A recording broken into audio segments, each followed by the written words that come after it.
And this period of in between the innovation entails all these emotions and sensations like ambiguity, but also sense of freedom and a sense of community that designers are so skilled to do. Like they're so skilled to build communities and so skilled to navigate ambiguity and to turn freedom into opportunities for creativity.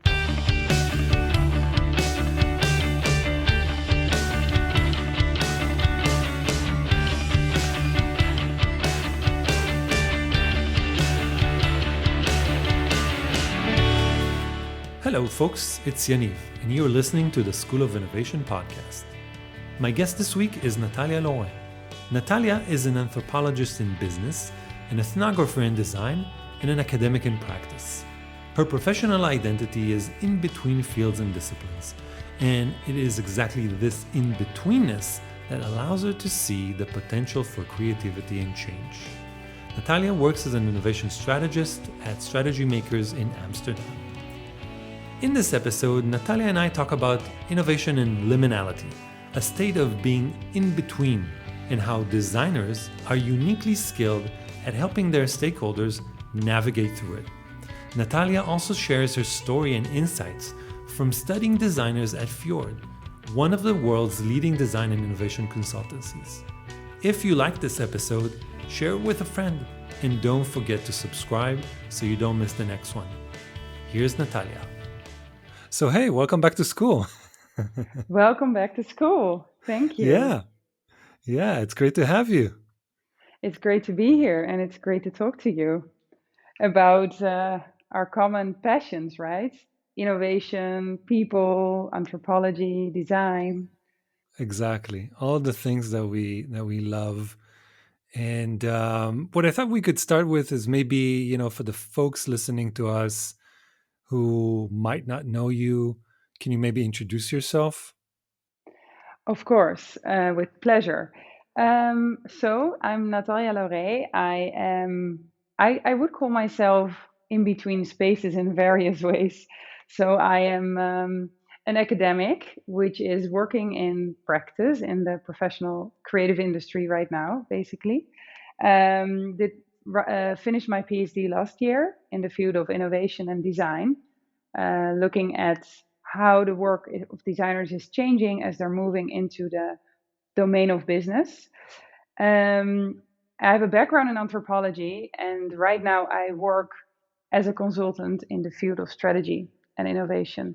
So I'm merging basically worlds between anthropology and organizations, design and business, academia and practice.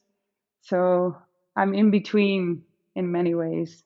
I think this is the key word for this episode, an in-between episode of many overlapping topics and passions and ideas. I want to start with your journey. You started off your career as an academic. You got a very impressive, solid academic foundation. You've got your bachelor in anthropology, right, from the University of Amsterdam, a master's in social research and anthropology from VU in Amsterdam. And you mentioned that you just finished your PhD in organizational theory and innovation, right? Correct. Yes. All right. So those are that's a lot of education. What did you learn? What did I Give learn? me the cheat sheet. Give me the cheat sheet. Well, they say that once you start learning, you have more questions, right? So the question is, what did I That's true. unlearn? What did I unlearn? Exactly. It's funny when I'm now like I have a little son, and when I am interacting with him, I notice that I'm trying to help him understand the world around him in very solid terms. And then I realize when we grow older, we're basically questioning those solid terms.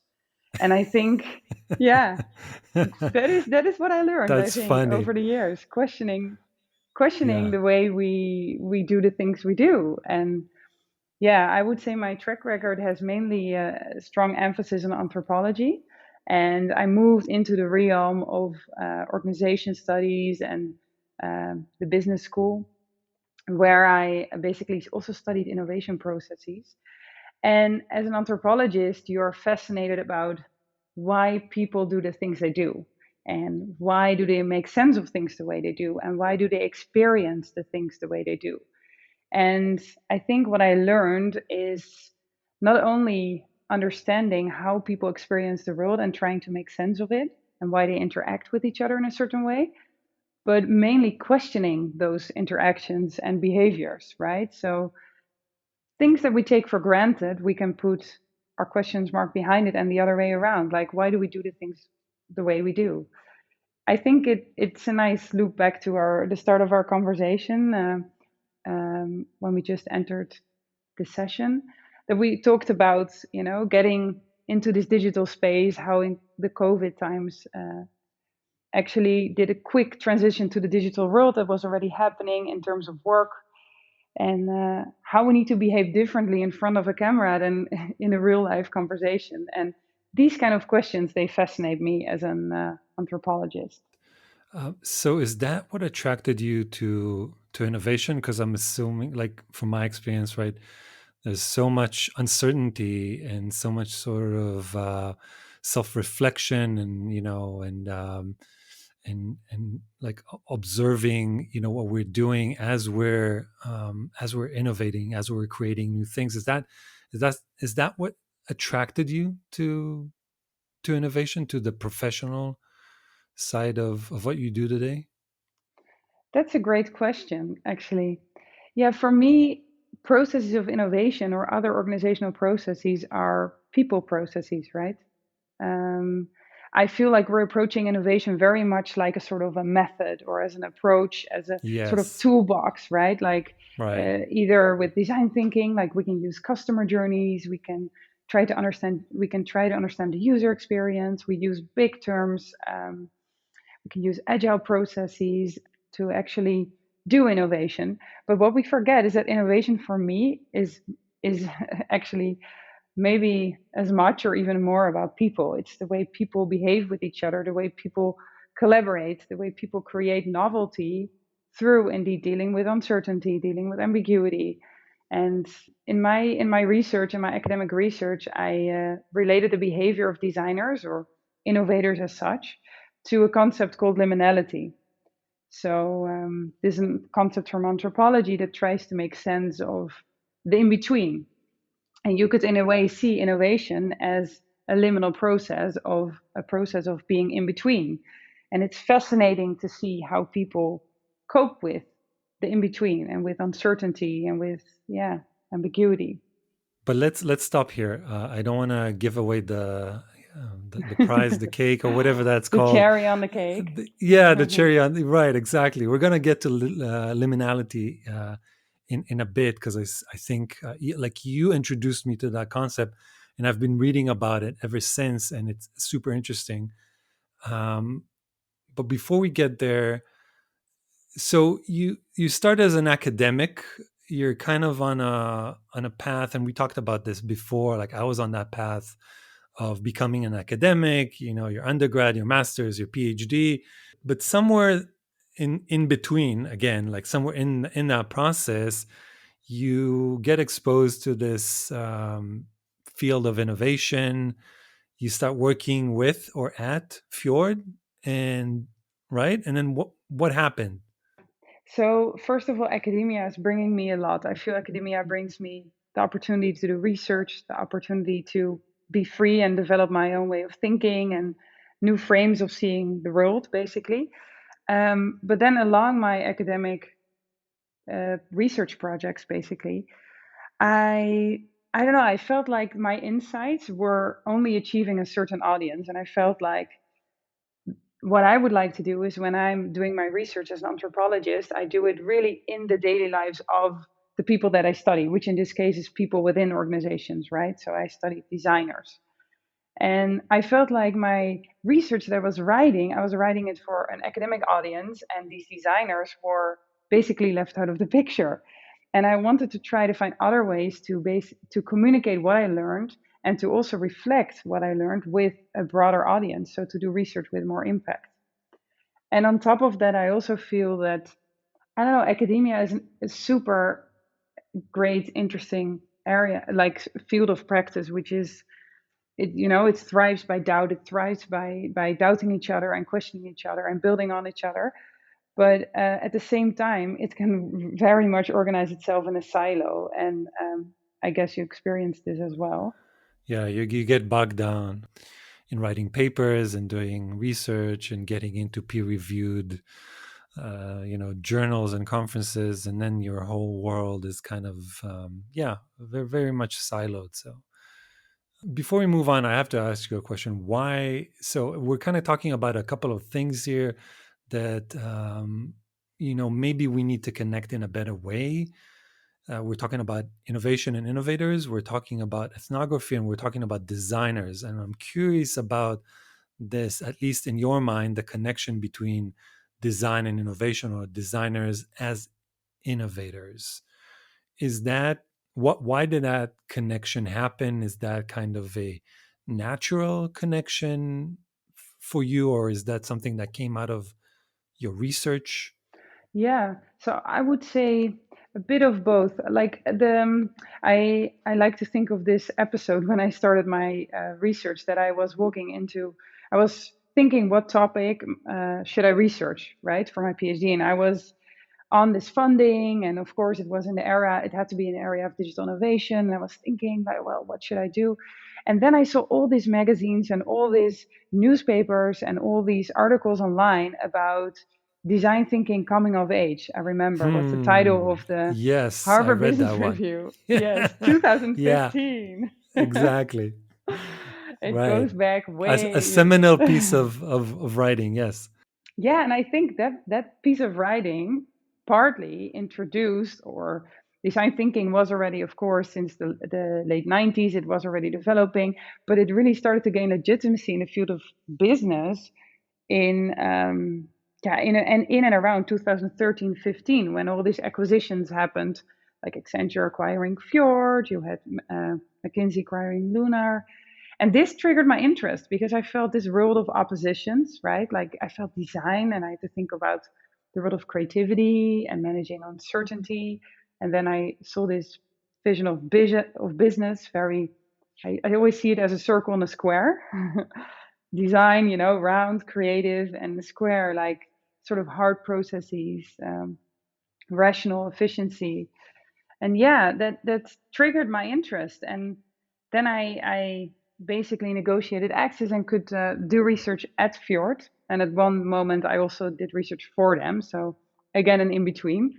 Um, and this triggered my interest in how what happens actually to designers when they move into the space of business, when they are designing not only products but services for companies and strategies for companies. And yeah, that made me actually conceptualize innovation in such way. So how do these designers manage uncertainty and ambiguity, and how do they create and collaborate even with opposites, right, with these business professionals that are trained in such different ways? Yeah, that's really interesting. I'm reminded of, I think it's Seth Godin who said this about designers as people being able to hold two ideas, opposing ideas at the same time, like having that ability is I think exactly that which you're describing.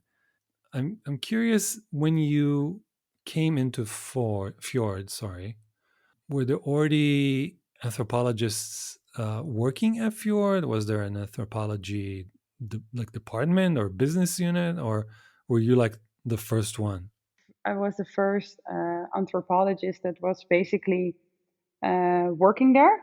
But I think mainly I was the first researcher studying them. So I was the way I got in was that I basically did an ethnography, like a longitudinal study immersion in their life world. So I worked alongside them to get to understand what it is, when you're acquired by a company like Accenture. And um, I basically started working as a researcher, as an ethnographer, following them. And then over time, they asked me also to join projects. And then I also started to help them defining, what could research mean in the design space. And that is something I'm still very intrigued about, trying to make this bridge between anthropology and design, and what could an anthropologist do in the field of design and innovation. Yeah. And this is something I think we're trying to kind of explore in this episode because like when I came across your LinkedIn profile and I saw ethnography, design and innovation, those words initially didn't make sense to me like but then after speaking to you or it like made sense. Like I wondered why ethnography wasn't part of like every innovation process out there, right? And so I want to explore that a little bit. Like, why do organizations need anthropologists? Like, what could that relationship look like? Well, for me, organizations are collectives of people, right? They're tribes, in a way, you could say. And in order to manage an organization and to cope with organizational dynamics, you need to understand this tribe. You need to understand how people interact and relate to each other. And anthropologists can help basically managers, but also people in companies self to understand how people are organizing, but also, which is huge, for example, if you want to move into the field of organizational transformation, right? Um, but also, if you are a designer and you want to develop a product or service for a certain audience, you have to understand what are the needs and behaviors of this audience. And just doing a quick sort of user interview is so different than doing ethnography. How so? Ethnography is a way of doing research in which you immerse yourself into a certain field, so a certain research field that you define. In my case, this was at that time among designers, but it could be if you're a company, it could be, or if you're a university, it could be among students, any audience of your interest. So you immerse yourself among this audience and you try to really understand the world from their perspective. You call this emic. You try to develop an emic perspective, and it's different than just a user interview because it's very holistic in this sense. So you try to understand that context is the person and the person's how they behave in this context, but also the larger world around them. So what are the political structures shaping them, or the legal structures? What are the organizational structures shaping them? What are their cultural codes? What are their taboos? What are their rituals? It's a very rich exploration of someone in his life world. And yeah. Yeah, yeah. So I'm reminded again of when I was at MIT, I was initially studying architecture, and I was so architecture and computer science, and so I had this project, and I decided to code an application survey, something like that, and I called it "How much of an architect are you?" And it was kind of a linear process where you had to answer a couple of questions, and then at the end you got your score, right, of in a percentage of how much of an architect are you. And that thing kind of went viral across MIT, and it was kind of funny.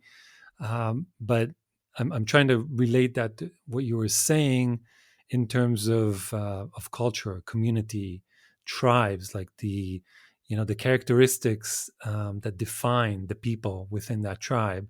So like questions I had there were like, do you wear glasses? What sort of glasses do you wear? Because architects always wear black glasses, round, And right, and turtlenecks. and turtlenecks, right? And look at your library. What sort of books do you have? Like if you don't have a Rem Koolhaas book, then you're not an architect. Like these kind of things. So I'm curious, did you find things like that about designers, or what are some of the things that maybe intricacies or things like that make designers as a tribe kind of unique?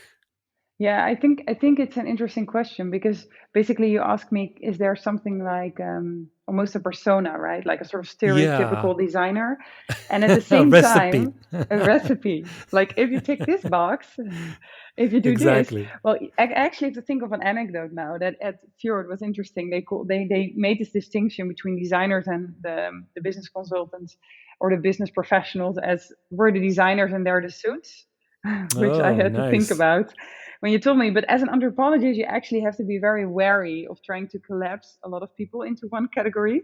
So you try to you try to more understand their behaviors rather than their sort of characteristics only.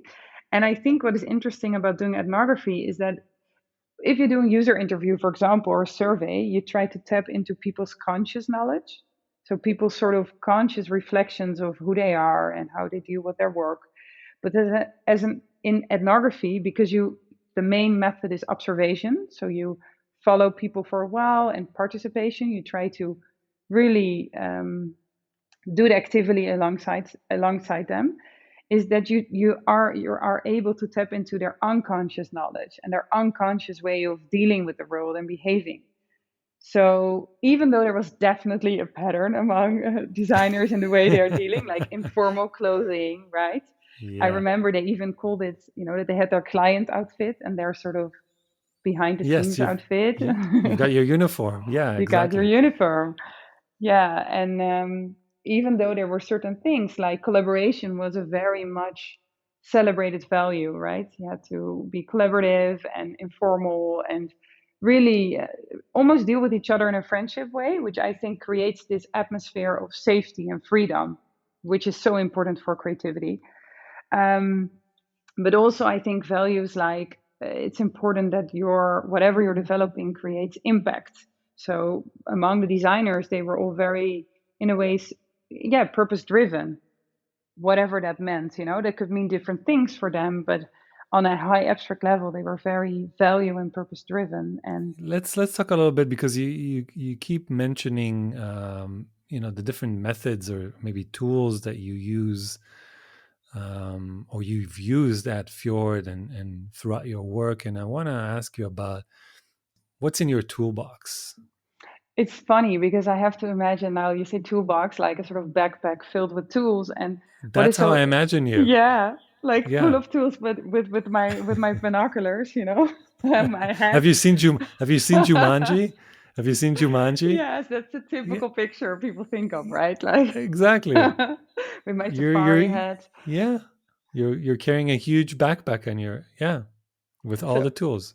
yeah, What's in and there? and actually, what's in there? I would say the most important research tool of an ethnography is him or herself. So you Okay. are your own research instrument, basically, and that is the most important thing. Why? That is because in ethnography, what you try to do is feel with all your senses and try to understand how that person or situation that you're studying, like how people experience the world around themselves, and how best to do that than experiencing it yourself. So you use yourself and your own, basically, story of the moment as data. So you do observations and you participate in the activities of this group and you make notes, and this you call field notes. That is an important method, but also because you don't only want to rely on your own observations. Something that is very important is doing interviews, because you want to sort of cross check and you want to reflect with those who you study if indeed whatever you saw and observed is something that they connect with, they recognize. Next to observations and interviews, also what is important is doing some archival, like research. So reading even the books and the articles that the people you study read, and trying to read, in my case, also theoretical articles and academic studies about this topic that you're interested in. But most importantly is really this experience and yourself. Yeah. Did you ever study acting, by the way? Did I ever studied acting? No, but yeah, I understand your question. Right, an actor getting into the role, it's like he has to like read, like walk the same in the same places, talk the same way, learn the accent, like the different postures, or you know what I'm Yeah, saying, and I right? It's think like I understand the comment. I never thought of it. Well, I thought of it while hearing them talking about how they prepare for a movie, but I never related this directly to ethnography. But yeah, I would say it has definitely some commonalities. Yeah, you try to get into the skin of that person. yeah, yeah, see the world through their eyes, and kind of when you were talking about like sort of assimilating into the tribe, into the community, becoming one of them, but then being able to step out and kind of cross-checking, as you said, whether your observations were correct or your insights were correct through surveys, through questionnaires, through interviews. Sorry. Yeah, but also you could use, of course, a mixed method approach, which is if you bring in this quantitative stuff, but the typical ethnography would be very much qualitative research tools based. Um, and yeah, it's true. That's indeed it's indeed sort of this assimilation, and I think that's one of the tricky parts of doing ethnography is that your aim in a way is to get native or to go native, as they call it. So on the other side is then how do you get out, right? Like once you're Yeah. in, maybe that's why I in the end decided to work in the field of. I Yes, I think they pulled you in. That's They it. pulled me in. They were the sneakers. Cool. So you write you do your research, you write your PhD, which is called Design Meets Business, Correct. Yes. and then there's this very interesting concept that you alluded to in the beginning of our conversation, which is called liminality. I want you to. So I read up on liminality, and I looked it up. Like I'm looking as we speak at the Wikipedia definition of liminality. Okay. I give you the honor then. You Then, should. well, so okay, I'm going to read this out loud because Please. there are a lot of interesting nuances here. So liminality, it comes from the Latin word limen, meaning a threshold, and it's the quality of ambiguity or disorientation that occurs in the middle stage of a rite of passage when a participant no longer hold their pre-ritual status but have not yet begun the transition to the status they will hold when the rite is complete. So during this rite of the rite's liminal stage, okay, participants stand at the threshold. That's where the concept comes from, between their previous way of structuring their identity, time, or community, and the new way, right, which is sort of completed when the rite of passage is completed. That's liminality, and that's so loaded. It's so loaded, and it's in a way, it really what for me liminality in very short is it's in betweenness,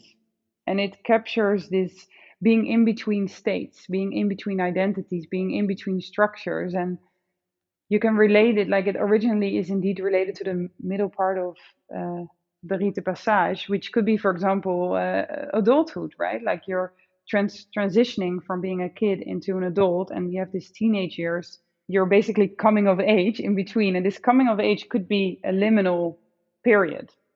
To me, as a professional, right, this like designer, innovator, all the different hats that I wear, when I heard this term and read what it means, it gave me a lot of comfort because it sort of said, or it sort of gave a name to this uneasy feeling that you have as a designer slash innovator, where you're in that in between state. It's not comfortable to be in that place.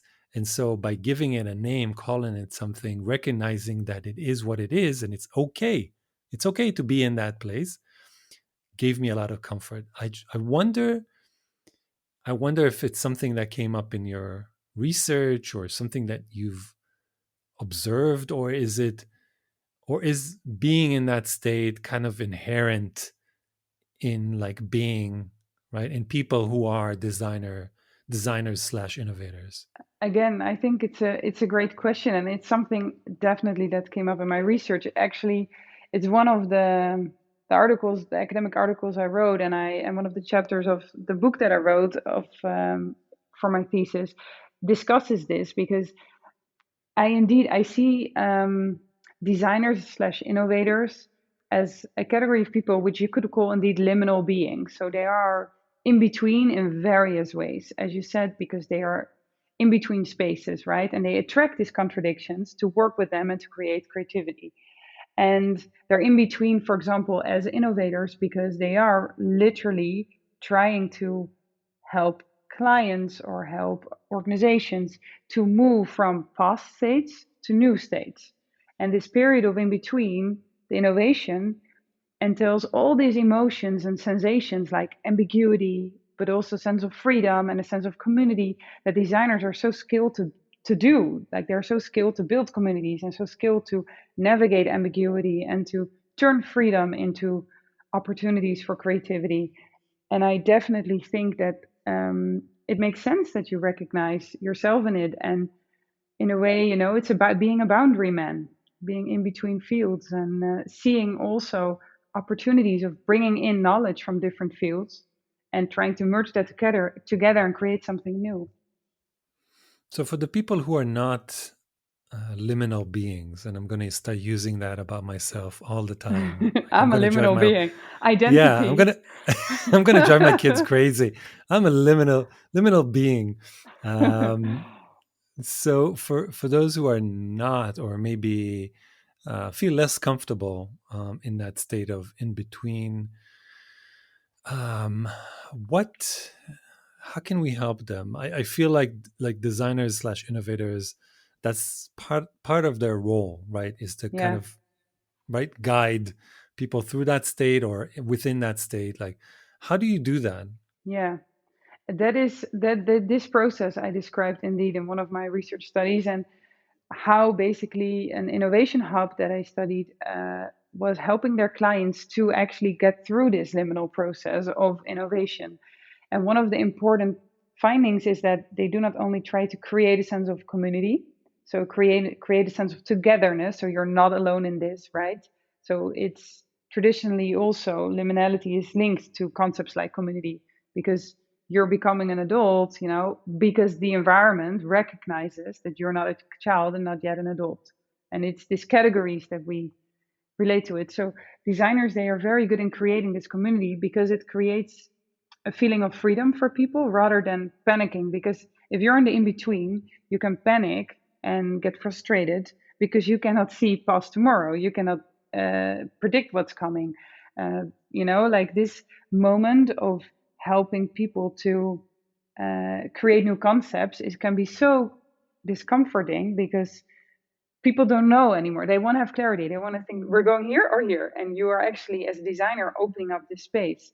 And I think what really helps is give people a feeling of safety and freedom and taking away, I think a magical concept here is also power, like this power imbalances and power indifferences, and really try to create a sense of community and a sense of safety in which people feel free to speak out. And maybe they cannot see past tomorrow, but they know together they're in it, right? So community is a mechanism of safety in that process. That is that what you're saying? Yeah, I definitely think so. And also symbols. So using symbols uh, around which people can unite and people can find comfort in. So symbols, like tangible objects that are actually fixed and there, that are not fluid, like the whole process around them. Which I think is one of the reasons that designers love all this, the big posters and the post-its and this type of material symbols is so important because it's something that is fixed. Right. Exactly. And it's sort of all these things. Yeah, I make fun of those things all the time, but it is part of the vocabulary, the language of that or this community.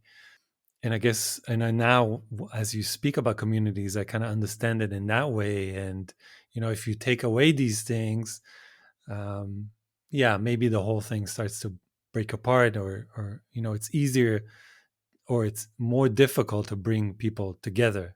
Yeah, and I think the task of a designer is indeed also challenging people and giving them new tools and new ideas and new technologies and trends and things that help people get out of their comfort zone. But there's such a fine balance between getting people out of their comfort zone and getting them discomforted. And I think this is this fine line that designers are, they're skilled to manage, and they also train themselves to manage this fine line between getting a group of people into creative mode, creating sensations of freedom in which they feel enabled to create novelty rather than to, like feel discomforted and pushed back. Right. right. Either threaten or kind of complacent and come up with the same ideas, or what everyone expects them to say, or things like that. So kind of being on that on that threshold, between comfort and challenge. Or I guess I'm thinking about pain and pleasure principle. Like you're always, in life, between, you're either running away from pain or chasing pleasure. And I was also thinking, as you were talking about liminality, I was also thinking about the hero's journey. If Yeah. you're Yes. you remember that, right? Yes, totally. I think it's interesting to draw this parallel. I think the hero's journey has a lot of commonalities, right? It's this Yeah, narrative structure to myth, basically, in a lot of movies and a lot of, right. The monomyth, yes, exactly. the monomyth. And it's about this idea that you have to sort of die before you rise up again. Like you have to go through all this, like, sort of Yeah, tests and ordeals and trials before exactly, you. Yeah, and I think the exactly. designers, though, that who can guide the hero through their journey. And I think we have paid too much attention to the hero and too little attention to the mentors and the guides, that is Exactly. helping the journey part. Like, yeah, Yeah, exactly. Because without, like, that guide plays a pivotal role in the hero's journey. Because without him or her, the hero is lost. Like it's that process where he has to find that guide. Whether it's Obi-Wan Kenobi or someone else, and then that guide shepherds him through the difficulties until he's changed, until he crosses that threshold. So I absolutely agree with you. Yes, we need to focus less on the hero part, more on the guidance, the mentorship. yeah, yeah. And it's a very challenging role to take because, in a way, you're being the person's, how do you call it? You being this sort of safety uh, area for the Yeah, person. Like you're protecting it, but on the other hand, you're also the one poking it, right? pushing him And off the edge. Yeah. exactly pushing them off the edge, and you have to make sure that it doesn't completely fall off, but that you There's a rise net up at the again. bottom. Yeah, there's a net. Yeah, Exactly. Cool. So, look, our time is almost up. I'm sure our listeners are going to have a ton more questions for you. What's the best way for them to learn more about what you do? Maybe Strategy Makers, the place where you work. yeah.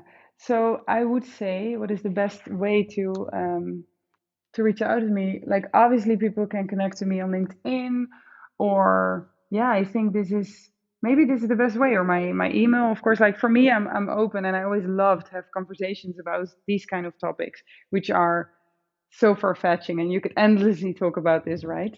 Um, I think LinkedIn will be great. I will make sure to have ethnography, design, and innovation in the title because apparently Yes. it sparked your. Absolutely. It immediately came on my radar, and this is sort of the outcome of this conversation, which was fantastic. Thank you very much for this conversation. I very much enjoyed it.